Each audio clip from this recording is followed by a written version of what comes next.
এক বছর নির্যাতনের শিকার ২৫২৫ নারী, অধিকার ও সুরক্ষা নিশ্চিতের তাগিদ। সব বাধা পেরিয়ে স্বাবলম্বী শেফালী আক্তার অর্জন করেছেন জাতীয় সম্মাননা।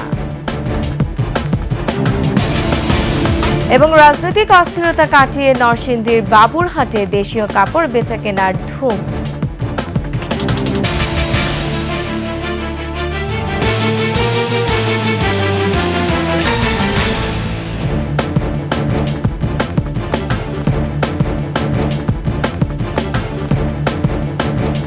শুনছিলেন সংবাদ শিরোনাম। আমন্ত্রণ ২১শে সংবাদে, সাথে আছে আমি রোমান আমিন। দর্শক, ২১শে টেলিভিশনের সংবাদে একই সাথে সরাসরি দেখতে পাবেন আমাদের ফেসবুক পেজ www.facebook.com/2124 অনলাইনে। এছাড়া সাবস্ক্রাইব করতে পারেন www.youtube.com/2124 চ্যানেলে। আন্তর্জাতিক নারী দিবস। একদিকে যেমন এই দিনটি নারীদের অবদানের স্বীকৃতি ও সম্মান প্রদর্শনের দিন, অন্যদিকে এটি একটি সতর্কবার্তা যা সব ধরনের সহিংসতার শিকার নারীদের অধিকার ও সুরক্ষা নিশ্চিত করার গুরুত্বকে তুলে ধরে। কিন্তু নারী সহিংসতার হিসেবটা তুলে ধরছে ভিন্ন প্রতিচ্ছবি, যেখানে গেল বছরের নির্যাতনের শিকার নারীর সংখ্যা ২৫২৫ জন। বিশেষজ্ঞরা বলছেন, যদি নারীর প্রতি সম্মানবোধ সমাজে থাকে, নারীদের স্বাধীনতা থাকে, তাহলে নারীর প্রতি সহিংসতার ঘটনা এড়ানো সম্ভব। বিস্তারিত জানাচ্ছেন নাহিদ সিরাজি নিম্মি। এখন ফাইটটা চলছে বাচ্চার কাস্টাডি নিয়ে এবং ভরণ পোষণ এগুলো নিয়ে। শুধু তাই না, অনেক ধরনের হ্যারাসমেন্টের আমি শিকার হয়েছে। ফারজানা কবির বিদেশে পড়তে গিয়ে বিয়ে করেছিলেন আমেরিকান নাগরিককে। বিয়ের কয়েক মাসের মাথায় সংসার জীবনে নেমে আসে ঝড়, শুরু হয় নির্যাতনও। এক পর্যায়ে সহ্য করতে না পেরে স্বামীকে ছেড়ে সন্তান নিয়েই ফিরে আসেন দেশে। এখন পরিবারকে সাথে নিয়ে আইনি লড়াই করছেন সন্তানদের নিজের কাছে এই দেশেই রাখতে। আমেরিকা ডিভোর্সের যে ফাইলটা, তখন কিন্তু আমি কনসেপ্ট করিনি। ওটা আমি ক্যান্সেল করে যখন ওর কাছে আসার পরে তখন আমি আবারও কনসেপ্ট করি। কনসেপ্ট করার পরেও আমার গায়ে হাত তোলে, আমাকে অনেক কষ্ট দেওয়ার পর তারপরে আমি ডিসাইড করি যে না, আর না। নূর বানু পেশায় একজন মেকআপ আর্টিস্ট। বিয়ে করেছিলেন নিজের পছন্দে, কিন্তু সন্তান হওয়ার পর এত বছর পরেও সংসারে অশান্তি। অবশেষে আইনের দ্বারস্থ। আমার এত কিছু চাওয়া নেই। সে যদি সংসার করতে চায় সে সংসার করবে, আর যদি সে না করতে চায় সে আমার ভরণ পোষণ দিবে বাচ্চাদেরকে। এই চিত্র সমাজের খুবই ছোট্ট একটা অংশ, কারণ বড় অংশের ভুক্তভোগীরা তাদের গল্প বলতেই নারাজ। তেমন একজন ঝালকাঠির এই নারী। যৌতুক না দেয়ায় ঘরে তালা দিয়ে নিরুদ্দেশ স্বামী। বাংলাদেশ মহিলা পরিষদের তথ্য বলছে, গেল বছরে ২৫২৫ জন নারী ও কন্যা শিশু নির্যাতনের শিকার হয়েছেন, যেখানে ধর্ষণের শিকার ৩৬৭ জন আর কন্যা শিশু মিলিয়ে সে সংখ্যা ৫১৬ জন। যৌতুকের জন্য নির্যাতনের শিকার হয়েছেন ৬৮ জন, আর যৌতুকের জন্য হত্যা করা হয় ৩৩ জনকে। চলতি বছরের প্রথম ২ মাসে ধর্ষণের শিকার ১১৫ জন, আর যৌতুকের জন্য নির্যাতনের শিকার হয়েছেন ৫ জন। বিশেষজ্ঞরা বলছেন, নারীর অধিকার আর নারীকে সুযোগ করে দেয়া দুটো ভিন্ন বিষয়। মানে সম্মানটাকে কি আমি তার অধিকারটাকে স্বীকার করছি, সেই অধিকারটা বাস্তবায়নের জন্য সম্মান দিচ্ছি না? ওই যে আমরা যে কবিতায় গল্পে বলি, নারী হচ্ছে মায়ের জাতি, নারীর পায়ের নিচে বেহেশত, স্ত্রী হচ্ছে পরম শান্তির জায়গা, সেখানে সাথে এই সম্মানটা কিন্তু আসলে সম্মান না। সম্মানটা হচ্ছে তার অধিকারটাকে স্বীকার করে নেওয়া।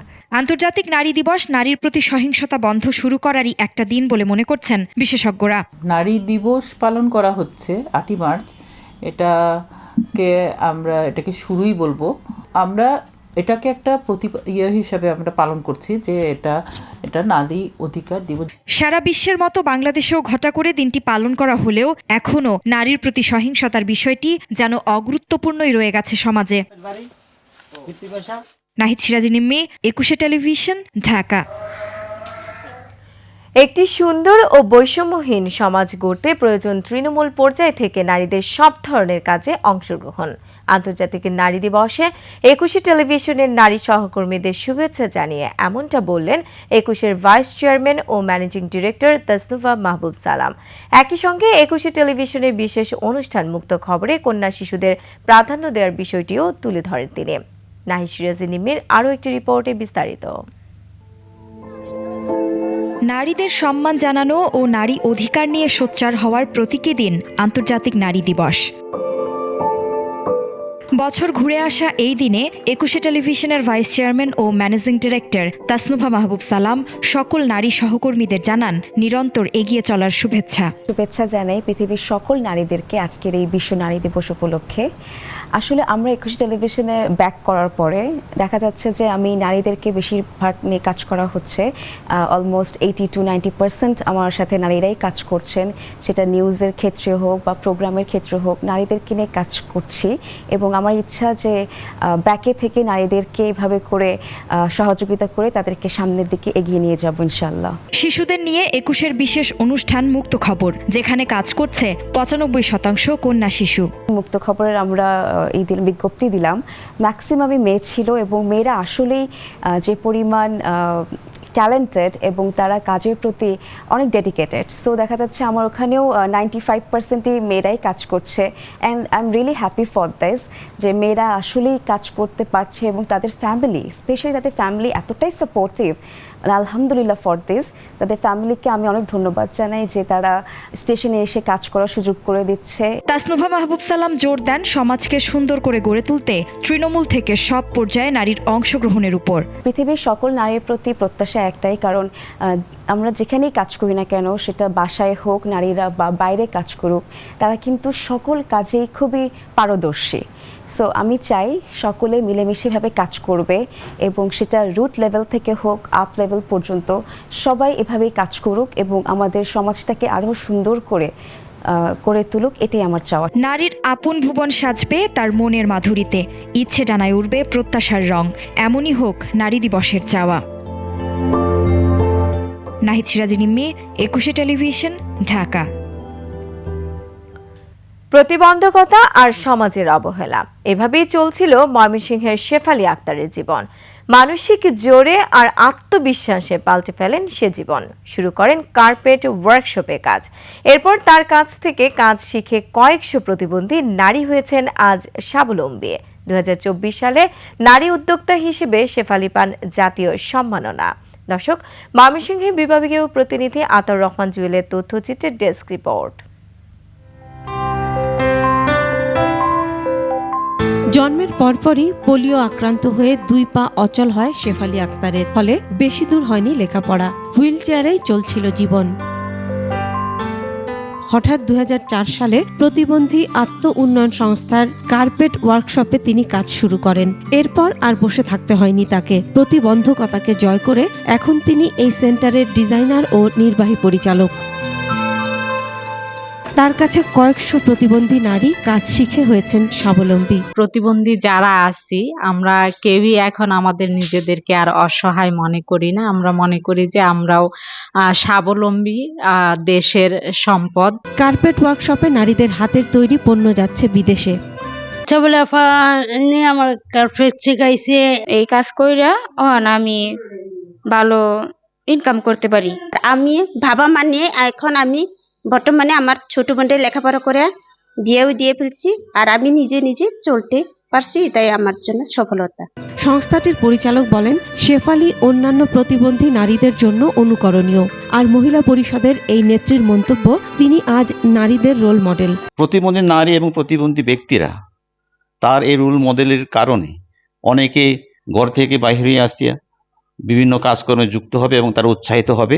সমগ্র নারীর যে অগ্রযাত্রা, সেই অগ্রযাত্রার ক্ষেত্রে শেফালী আপা একটা বলিষ্ঠ ভূমিকা রাখছেন। ২০২৪ সালে সফল নারী উদ্যোক্তা হিসেবে সমাজ কল্যাণ মন্ত্রণালয় থেকে শেফালী পান জাতীয় সম্মাননা। মাসুম আলিসা, ডেস্ক রিপোর্ট, ২১শে টেলিভিশন।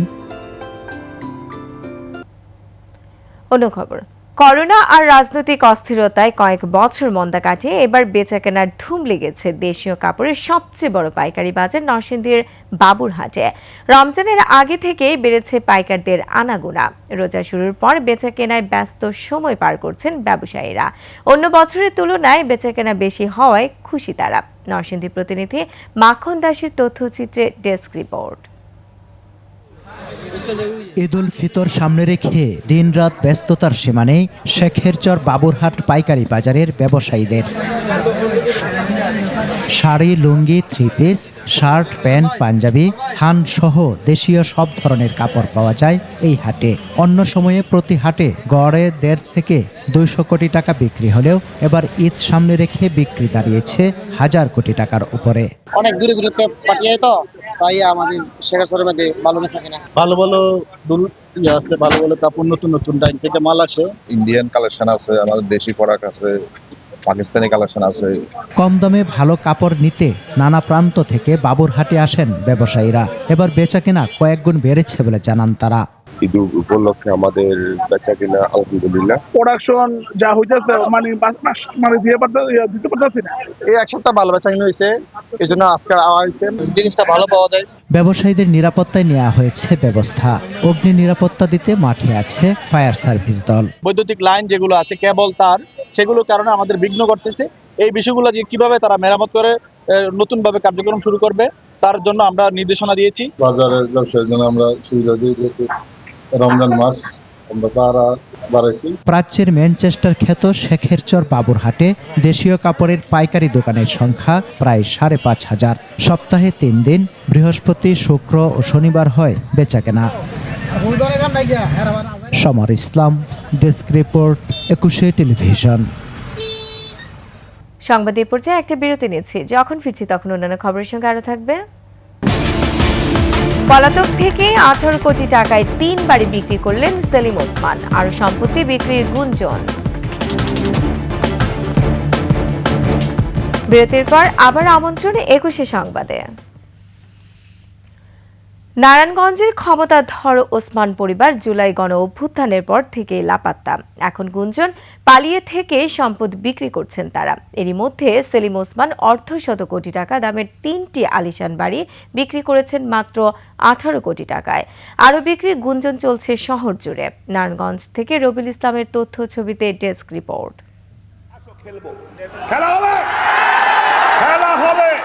নারায়ণগঞ্জে যাদের ভয়ে একসময় বাঘে মহিষে এক ঘাটে পানি খেত, 5 আগস্টের পর সেই ওসমান পরিবার আছে অস্তিত্ব সংকটে। পুরো পরিবার জনরোষ থেকে বাঁচতে পালিয়েছে। তাদের বাড়িগুলো এখন শুনশান আর ধ্বংসের সাক্ষী বহন করছে। সেই সাথে আলোচনায় তাদের সম্পদ বিক্রির গুঞ্জন।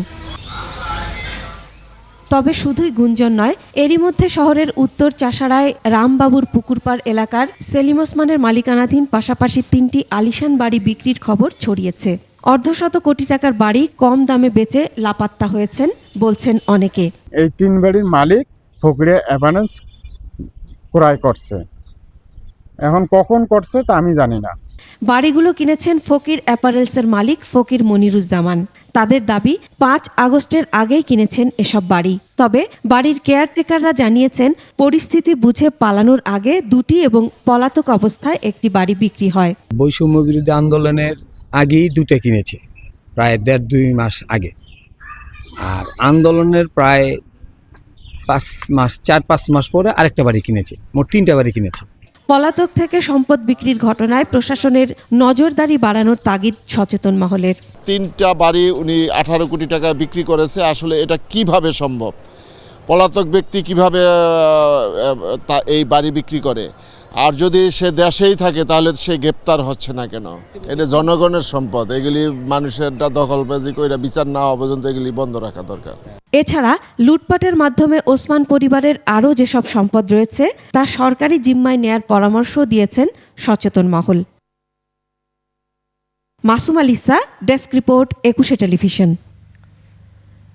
আইনশৃঙ্খলা পরিস্থিতি উন্নতির কথা বলা হলেও গেল 2 মাসে রাজধানীতে খুন হয়েছে 74 জন। দস্যুতা আর ছিনতাইয়ের ঘটনা ঘটেছে 100টি।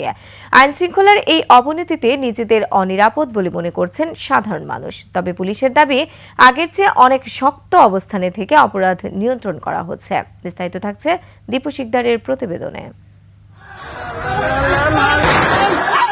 24 ফেব্রুয়ারি রাতে রাজধানীর বনশ্রীতে প্রকাশ্যে গুলি আর কুপিয়ে 160 ভরি স্বর্ণ লুটের ঘটনা ব্যাপক আলোচিত হয়। একই রাতে মোহাম্মদপুরের ছিনতাইয়ের ঘটনায় আবারও প্রশ্নবিদ্ধ হয় সাধারণ মানুষের নিরাপত্তা। এরপর থেকে রাজধানী সহ সারা দেশে যৌথ বাহিনীর অভিযান জোরদার করা হয়। এরই মধ্যে গুলশানের একটি অভিজাত ফ্ল্যাটে তল্লাশির নামে লুটপাটের ঘটনা দেশ জুড়ে আলোড়ন তোলে। যদিও একই ঘটনার সঙ্গে জড়িত বাবা ছেলেসহ 3 জনকে পরদিনই গ্রেফতার করা হয়। এরই মধ্যে রাজধানীর মিরপুর, শান্তিনগর সহ বেশ কয়েকটি এলাকায় ডাকাতির ঘটনার অভিযোগ পাওয়া যায়। আর বিভিন্ন জায়গায় চুরির সিসিটিভি ফুটেজও সামাজিক যোগাযোগ মাধ্যমে ভাইরাল হচ্ছে।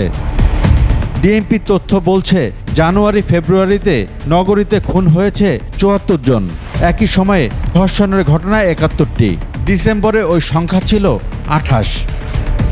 সব মিলিয়ে গত 2 মাসে বিভিন্ন অপরাধে মোট মামলা 3357টি, আর গ্রেপ্তার হয়েছেন 7310 জন। পরিস্থিতির কিছুটা উন্নতি হলেও নিরাপত্তা নিয়ে শঙ্কিত নগরবাসী। শহর আইন শৃঙ্খলা পরিস্থিতি তত ভালো না, চলাফেরার লাইফ রিস্ক হয়ে দাঁড়াইতেছে। আমাদের বাসার ডাকাতি হয়েছিল, তো সেটা নিয়েও ঝামেলা হয়েছিল। নর্মালি আমরা যারা রাতে বের হওয়ার চিন্তা করতেছি ফ্যামিলি নিয়ে, আমরা তো সিকিউর ফিল করছি না। তবে পুলিশ বলছে, আগের চেয়ে আইন শৃঙ্খলা পরিস্থিতি ভালোর দিকে। চিহ্নিত এবং দাগি অপরাধী তাদেরকে আইনের আওতায় নিয়ে আসার জন্য কাজ করছি, এবং যেসব ঘটনা ঘটছে, ঘটনার সাথে জড়িত যারাই থাকুক না কেন তাদেরকে গ্রেফতারপূর্বক আইনের আওতায় নিয়ে আসছি। ঢাকা মহানগরীর আইন শৃঙ্খলা পরিস্থিতি বর্তমানে স্থিতিশীল রয়েছে। তবে সাধারণ মানুষ চায় পরিপূর্ণ নিরাপত্তা নিশ্চিত করবে রাষ্ট্র। দীপু শিকদার, 21 টেলিভিশন, ঢাকা। চাঁদাবাজি ও ভাঙচুরের অভিযোগে বৈষম্য বিরোধী ছাত্র আন্দোলনে কলাবাগান থানার আহ্বায়ক সালাউদ্দিন সালমান সহ 14 জনকে আটক করেছে যৌথ বাহিনী। পরে তাদের কলাবাগান থানায় হস্তান্তর করা হয়েছে। দুপুরে ধানমন্ডির রাসেল স্কয়ারে কাবিকো কনস্ট্রাকশন নামের একটি প্রতিষ্ঠানে আওয়ামী লীগের অফিস সন্দেহে হামলা চালায় অভিযুক্তরা। এ সময় 3 লাখ টাকা, 4টি কম্পিউটার লুট সহ অফিসে হামলা ভাঙচুর চালানো হয়। আটককৃতদের কাছ থেকে 31,000 টাকা উদ্ধার করা হয়েছে। আইনশৃঙ্খলা বিঘ্ন করার অপরাধে দ্রুত বিচার আইনে তাদের বিরুদ্ধে মামলা দায়ের করা হয়। এ সময় কাউকে আইন নিজের হাতে তুলে না নেয়ার অনুরোধ জানান পুলিশ।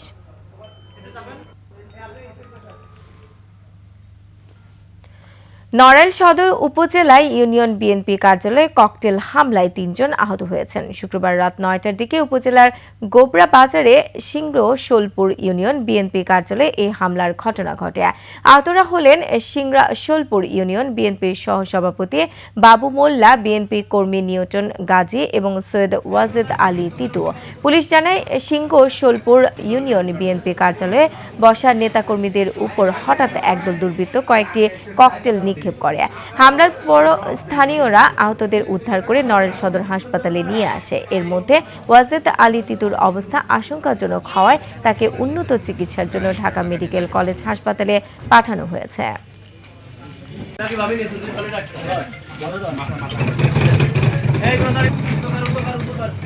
আর এর সাথে শেষ করছি 21 সংবাদ। যাবার আগে সংবাদ শিরোনামগুলো আরো একবার। 1 বছরে নির্যাতনের শিকার 2525 নারী, অধিকার ও সুরক্ষা নিশ্চিতের তাগিদ। সব বাধা পেরিয়ে স্বাবলম্বী শেফালী আক্তার অর্জন করেছেন জাতীয় সম্মাননা। এবং রাজনৈতিক অস্থিরতা কাটিয়ে নরসিংদীর বাবুরহাটে দেশীয় কাপড় বেচাকেনার ধুম।